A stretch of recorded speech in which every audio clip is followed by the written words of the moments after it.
اور یہی ایسے لوگ جب قیامت میں اٹھے کہیں گے خدایا میں نے 20 حج کیے، میں 40 مرتبہ کربلا گیا، میں 50 مرتبہ نجف گیا، میں نے اتنے عمرے کیے لیکن پھر بھی جہنم کے راستے پہ جا رہا ہوں. اللہ کی آواز آئے گی کہ امپورٹنٹ اینڈ موسٹ امپورٹنٹ تھا کہ تم کسی غریب کی مدد کرو. کربلا جانا امپورٹنٹ تھا لیکن موسٹ امپورٹنٹ یہ تھا کسی بیوہ کی مدد کرو.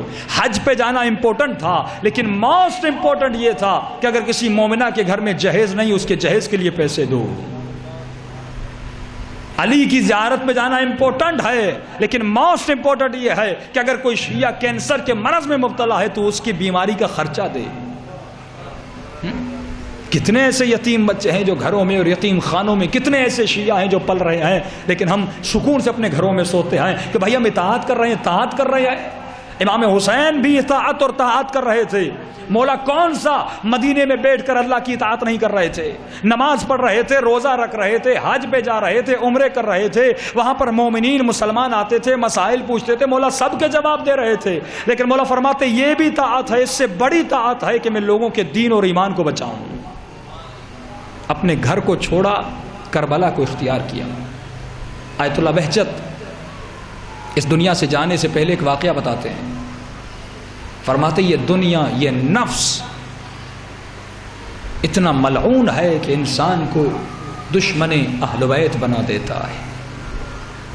آپ نے یہ واقعہ سب نے سنا کہ مالک اشتر جب معاویہ کے خیموں کے قریب پہنچا تھا تو وہاں پر پیغام پہنچا تھا مالک واپس آ جا. آیت اللہ بہجت کہتے ہیں مالک سے پہلے جنگ کے دنوں میں ایک شخص تھا جو معاویہ کے لشکر کے 2 قدم پہ تھا، یعنی اس کے لیے اس کو مارنا اس کے بائیں ہاتھ کا کھیل تھا. پورا قبضہ کر دیا تھا، یہ مولا کے لشکر کا کمانڈر تھا. لیکن فرماتے ہیں معاویہ نے پیغام بھیجا کہ تو مجھے مار سکتا ہے، میری موت، میری گردن، میری شہرگ اب تمہارے ہاتھ میں ہے، تمہاری تلوار پر ہے. لیکن کہتا ہے اگر تو مجھے نہیں مارے گا میں تجھے رے کی حکومت دوں گا. اس کو بھی رے کا وعدہ دیا گیا. فرماتے ہیں اگر اس کو مارتا، اس کی ایک تلوار اگر وہاں پہ چلتی، پورا عالم اسلام آج سکون میں ہوتا. کبھی کربلا نہ ہوتی، کبھی حسین شہید نہ ہوتے، کبھی حسن کے جنازے پہ تیر نہ چلتے، کبھی سکینہ یتیم نہ ہوتی.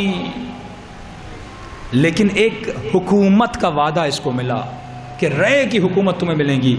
اسی وقت اس نے اپنے گھوڑے کو موڑا اور اس نے کہا میں معاویہ کو نہیں ماروں گا. یہ انسان جو نفس کا دھوکہ کھاتا ہے، مولا فرماتے یہ نفس ایک ایسی ورائی ہے مومن ہے مسلمان جو 24 گھنٹہ تمہارے ساتھ ہے، سوتے ہوئے بھی بیٹھتے ہوئے بھی.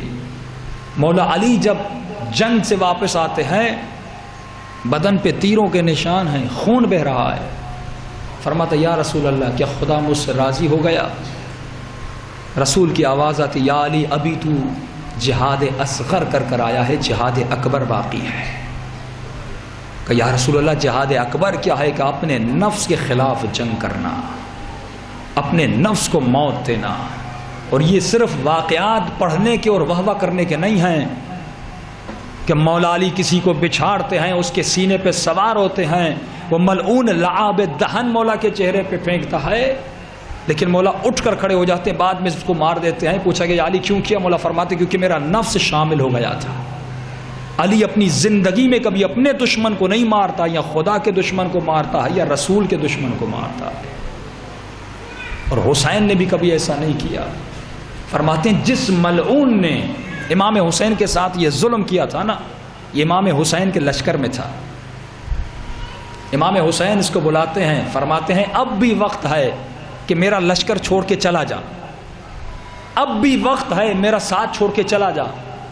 کیونکہ اگر نہیں چھوڑے گا، امام فرماتے 2 کنڈیشن ہے، اگر کربلا میں رہے اور حسین کی مدد نہ کی تو واصل جہنم ہو، لیکن اگر تو کوفے کی طرف چلا جائے شاید بچ، کیونکہ جو آنکھوں سے زہرا کے لال کو کٹتا ہوا دیکھے اور مدد نہ کرے، مولا فرماتے وہ جہنمی. لیکن اگر کوفے میں رہو توابین کی طرح اور مجھے شہید ہوتے ہوئے نہ دیکھو تو شاید بچ سکو. امام فرماتے چلا جا، اب بھی وقت ہے، نکل جا. کہ تو نہیں مولا میں رکوں گا، آپ کی مدد کروں گا. پھر امام اپنے کپڑوں کی طرف اشارہ کرتے ہیں، فرماتے ہیں ابھی اس وقت اگر تجھے حسین سے کچھ مانگنا ہے مانگ لے، بعد میں کچھ مت کرنا۔ مولا فرماتے میری قمیص چاہیے تجھے دے دوں۔ جنگی لباس تھا، مولا فرماتے اگر یہ میرا کمر بند تجھے چاہیے